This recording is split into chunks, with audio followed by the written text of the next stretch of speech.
નમસ્તે વિદ્યાર્થી મિત્રો, ઓમ ટ્યુશન ક્લાસીસના ઓનલાઈન લેક્ચરમાં આપણું હાર્દિક સ્વાગત છે। મિત્રો, આપણા ત્યાં ઘરની અંદર રસોડું હોય છે, ઘરની અંદર પણ કેટલાક વાસણો હોય છે, કેટલીક વસ્તુઓ હોય છે અને આ વસ્તુઓને ખરેખર અંગ્રેજીમાં આપણે કયા શબ્દ તરીકે ઓળખાય છે એના વિશે આપણે જોઈએ। તો અહીંયા મેં કેટલીક ચિત્ર આપેલું છે કે રસોડું છે અને રસોડાની અંદર કેટલાક વસ્તુઓ પણ પડેલી છે અને આ વસ્તુઓને અંગ્રેજીમાં શું કહેવાય તો એના વિશે આ એક વિડીયો અમે લઈને આવ્યા છીએ।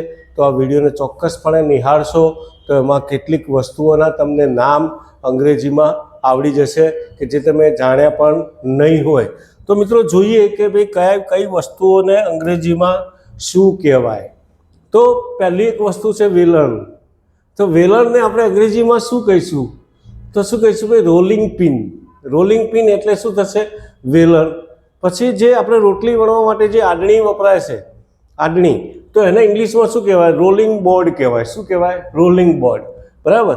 પછી ખાંડણી, આપણે કંઈક વસ્તુ ખાંડવાની હોય અને એના માટે જે વપરાતી વસ્તુ છે ખાંડણી, તો એને આપણે શું કહેવાય મોટાર કહેવાય। શું કહેવાય મોટાર, બરાબર। તો અહીંયા એને શું કહીશું ખાંડણી કહીશું। પણ એ ખાંડણી ખાંડવા માટે એક દસ્તો હોય છે।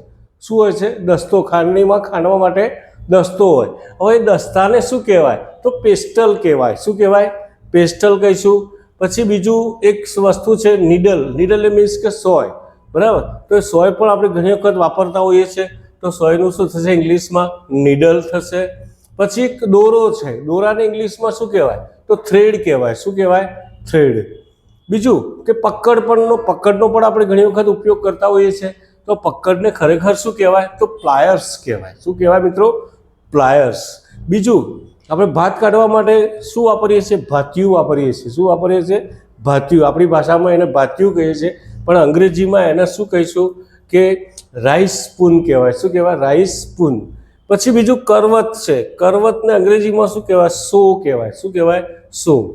પછી દોરડું છે, દોરડું એટલે મીન્સ કે રોપ, તો રોપનો સ્પેલિંગ થશે ROPE રોપ, બરાબર। તો એને આપણે દોરડું કહી શકાય।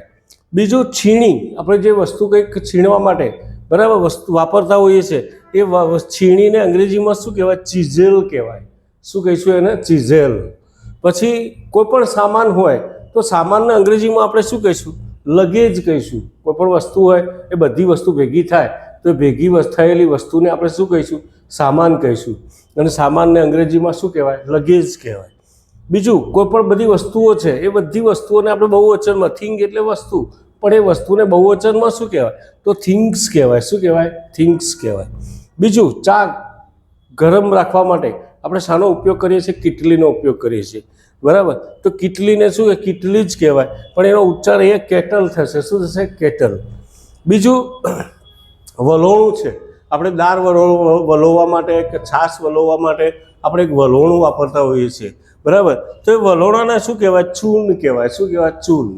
તો મિત્રો બીજા આગળ કેટલાક શબ્દો છે એ પણ આપણે જોઈ લઈએ કે કુહાડી છે। શું છે કુહાડી, તો એને એક્સ કહેવાય। શું કહીશું એને એક્સ। પછી કોઈ સિક્કો હોય, સિક્કો, તો સિક્કાને આપણે અંગ્રેજીમાં શું કહીશું કોઈન કહીશું। શું કહીશું કોઈન। પછી મલમ, કદાચ રસોડામાં દાઝ્યા હોય અને બળ્યા હોય તો કંઈક તાત્કાલિક સારવાર માટે આપણે શાની જરૂર પડે મલમની જરૂર પડે, તો એને આપણે અંગ્રેજીમાં ઓઇન્ટમેન્ટ કહેવાય। શું કહીશું એને ઓઇન્ટમેન્ટ। પછી કથરોટ છે, આપણે લોટ બાંધવા માટે એક વપરાતી વસ્તુ છે કે જે મોટી હોય, થાળી કરતાં પણ મોટી હોય, તો એને આપણે શું કહીશું કથરોટ, અને કથરોટને અંગ્રેજીમાં ટ્રેન્ચર કહેવાય। શું કહીશું એને ટ્રેન્ચર, બરાબર। પછી બીજું કાતર છે, કાતરને શું કહેવાય સીસર્સ કહેવાય। શું કહેવાય સીસર્સ। બીજું ગરગંટી છે, ઘરની અંદર આપણે અનાજ દળવા માટે વપરાતી વસ્તુ છે, તો એને આપણે શું કહીશું ભાઈ ગ્રાઇન્ડર।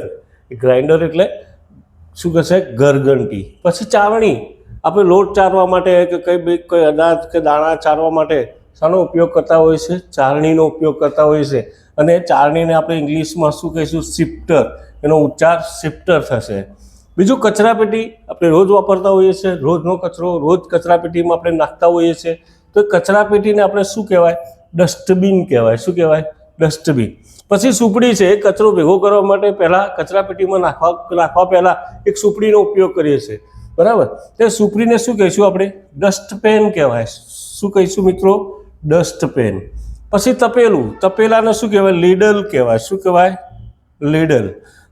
અરે તપેલાને શું કહેવાય? વેસલ કહેવાય. વેસિલ. શું કહીશું? વેસિલ. પછી ડોયો છે, ડોયો આપણે કોઈ પણ પાણી કાઢવા માટે બહુ વપરાતો શબ્દ છે ડોયો, અને એ ડોયાને આપણે શું કહીશું? લીડલ કહીશું. પછી દાંતરડું, તો દાંતરડાને આપણે ઇંગ્લિશમાં શું કહીશું? સિકલ કહીશું. શું કહીશું મિત્રો? સિકલ. પછી હથોડી પણ વપરાતી હોય છે, તો હથોડીને આપણે શું કહીશું? હેમર કહીશું.